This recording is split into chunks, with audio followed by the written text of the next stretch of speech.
Hi guys, I just thought I'd talk a little bit about my 270V backhoe I've got on the back of my John Deere 2038R. I'm going to get rolled outside here. I got to do a little bit of work. So really hasn't been too many videos out on this 270V backhoe yet. So I just thought I'd show you the detach and maybe reattach process, just so you guys kind of had an idea of what that was like and some of the things that I've learned about this. So get this thing backed out and I'll be back in a jiff. So got it outside and thought I'd show you guys. John Deere does have 3 bucket sizes that you can get with the 270V backhoe. I did get all 3. I just have 2 right now. The larger one here in front of me is 15-inch inside diameter. I believe the second one is like a 7-inch.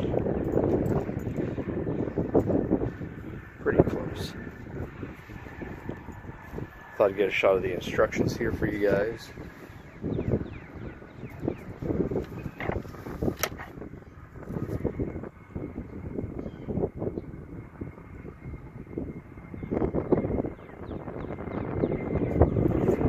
Pretty simple on-off process. I think John Deere did a really good job designing this backhoe, and I'll get a video here in just a second. Essentially what you do is you adjust your dipper to this position with the bucket horizontal to the ground. You take your large locking pin here and you're actually going to insert it just like that. Of course, in the upright position your pin would be slid through this way. So anyway, I'll run over that in the video, and hopefully the wind's not too loud. You can kind of hear me in the background. So once you have your dipper vertical and your bucket horizontal, I like to set the pin right up against the stop down here. Go ahead and shut the tractor off, and we'll move over to the hydraulic beyond couplings here. One thing I did learn is that the 3-point rock shaft is actually run off of a separate line that plugs into the power beyond. The first time I tried unhooking this backhoe, I fought to try and get the rock shaft to work. Called dealership and they walked me through it. So I mean, if you guys can learn from my mistakes, more power to you. So I got the tractor shut off. Essentially what you do, just unhook your hydraulics. And I'm kind of doing this one-handed.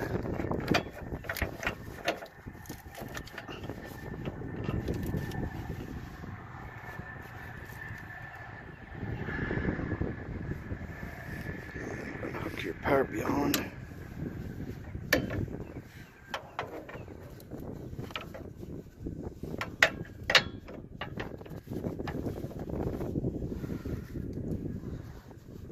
And then really I should throw a zip tie around that just to keep it from flopping around.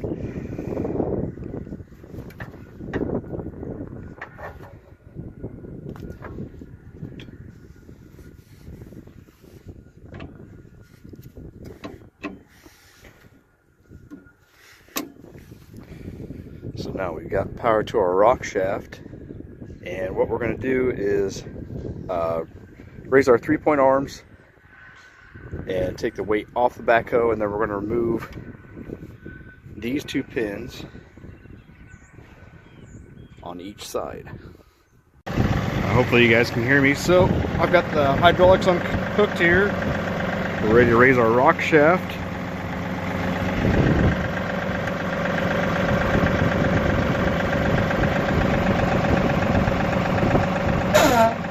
Right there. So I'm going to step off the tractor.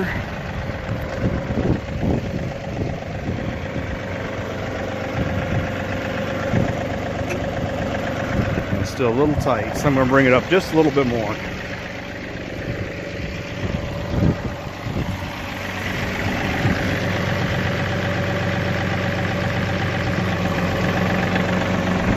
And I don't know if you guys saw that, but you could actually see the backhoe raise up just that little bit. So now we can pull these pins. And they actually have their own little slot right there so they don't get lost. One more on the other side. That slips up. Nice and smooth. I mean, that's in my opinion, that's a nice design by John Deere. So now essentially all we have to do is lower the rock shaft and drive away slowly.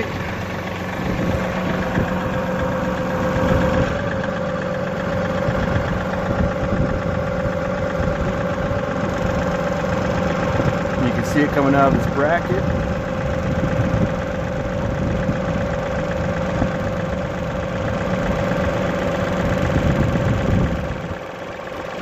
And there we've taken the weight off the 3-point. I'm just going to take the parking brake off, put it in low, make sure I'm going straight, and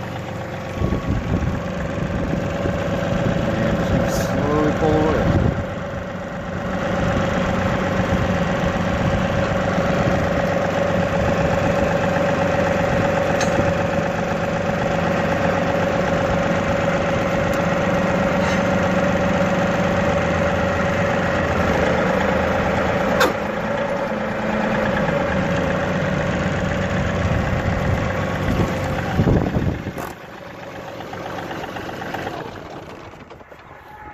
And that's it. Just as easy as that. That's what your backhoe looks like sitting on the ground. And of course all you'd need to do next is remove these 2 pins, remove this bar, reattach your top link, and then you're ready to go on to your next job. And I'll just back up to it, hook the hydraulic lines up again, and kind of show you what that looks like reattaching the backhoe.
So yeah, just as easy as that.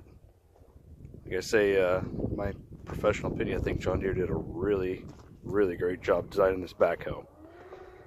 If you guys have any questions, hit me up in the comment section. And if you could, give me a like and subscribe. Thanks, and I hope you guys have a great day.